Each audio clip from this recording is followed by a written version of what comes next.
Kitab Yehezkiel.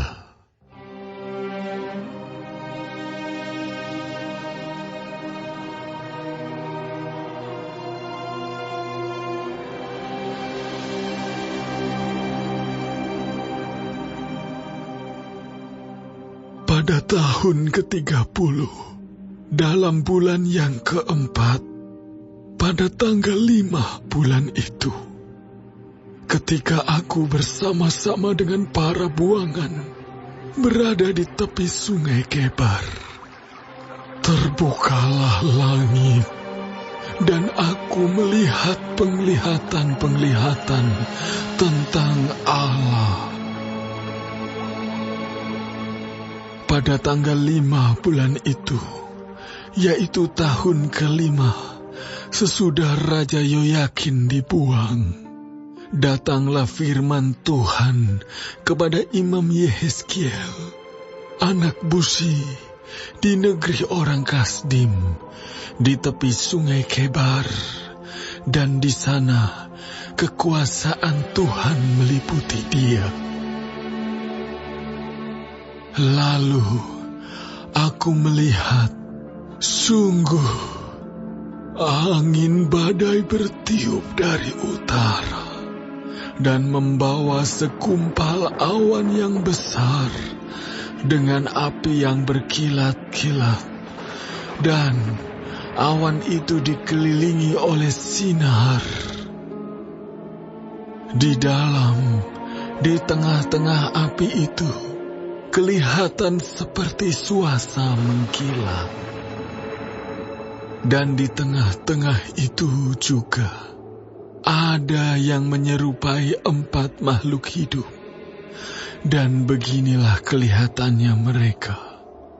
Mereka menyerupai manusia, tetapi masing-masing mempunyai 4 muka. Dan pada masing-masing ada pula 4 sayap. Kaki mereka adalah lurus, dan telapak kaki mereka seperti kuku anak lembu. Kaki-kaki ini mengkilap, seperti tembaga yang baru digosok. Pada ke-4 sisi mereka, di bawah sayap-sayapnya, tampak tangan manusia. Mengenai muka dan sayap mereka berempat adalah begini. Mereka saling menyentuh dengan sayapnya. Mereka tidak berbalik kalau berjalan.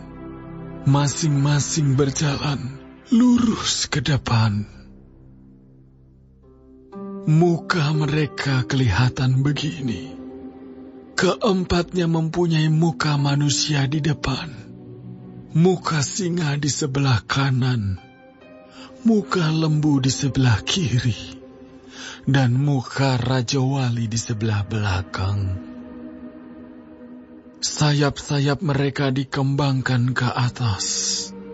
Mereka saling menyentuh dengan sepasang sayapnya, dan sepasang sayap yang lain menutupi badan mereka. Masing-masing berjalan lurus ke depan, ke arah mana roh itu hendak pergi. Kesanalah mereka pergi. Mereka tidak berbalik kalau berjalan. Di tengah makhluk-makhluk hidup itu, kelihatan seperti bara api yang menyala, seperti suluh yang bergerak kian kemari di antara makhluk-makhluk hidup itu. Dan api itu bersinar, sedang dari api itu kilat sabung menyabung. Makhluk-makhluk hidup itu terbang ke sana kemari seperti kilat. Aku melihat, sungguh, di atas tanah di samping masing-masing dari keempat makhluk-makhluk hidup itu, ada sebuah roda. Rupa roda-roda itu seperti kilauan permata pirus, dan keempatnya adalah serupa.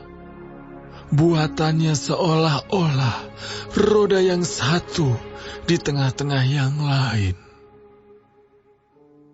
Kalau mereka berjalan, mereka dapat menuju ke 4 jurusan. Mereka tidak berbalik kalau berjalan.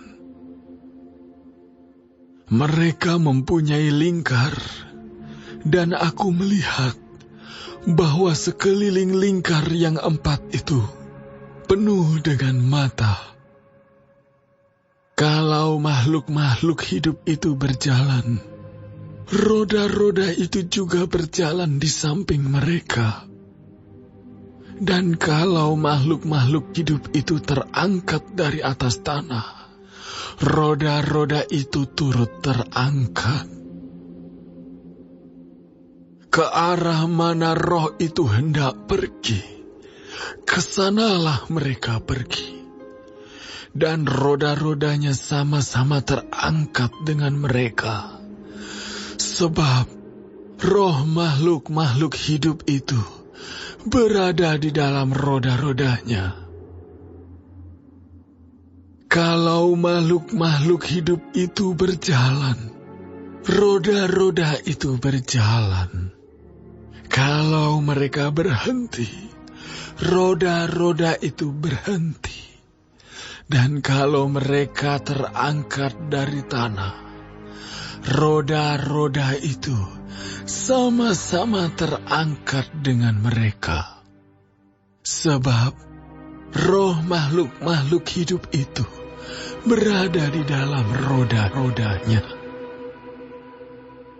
Di atas kepala makhluk-makhluk hidup itu ada yang menyerupai cakrawala, yang kelihatan seperti hablur es yang mendahsyatkan, terbentang di atas kepala mereka. Dan di bawah cakrawala itu, sayap mereka dikembangkan lurus, yang satu menyinggung yang lain, dan masing-masing mempunyai sepasang sayap yang menutupi badan mereka. Kalau mereka berjalan, aku mendengar suara sayapnya seperti suara air terjun yang menderu, seperti suara yang maha kuasa, seperti keributan laskar yang besar. Kalau mereka berhenti, sayapnya dibiarkan terkulai. Maka kedengaranlah suara dari atas cakrawala yang ada di atas kepala mereka. Kalau mereka berhenti, sayapnya dibiarkan terkulai. Di atas cakrawala yang ada di atas kepala mereka, ada menyerupai tahta yang kelihatannya seperti permata lasuri. Dan di atas yang menyerupai tahta itu, ada yang kelihatan seperti rupa manusia. Dari yang menyerupai pinggangnya sampai ke atas, aku lihat seperti suasa mengkilat dan seperti api yang ditudungi sekelilingnya. Dan dari yang menyerupai pinggangnya sampai ke bawah, aku lihat seperti api yang dikelilingi sinar.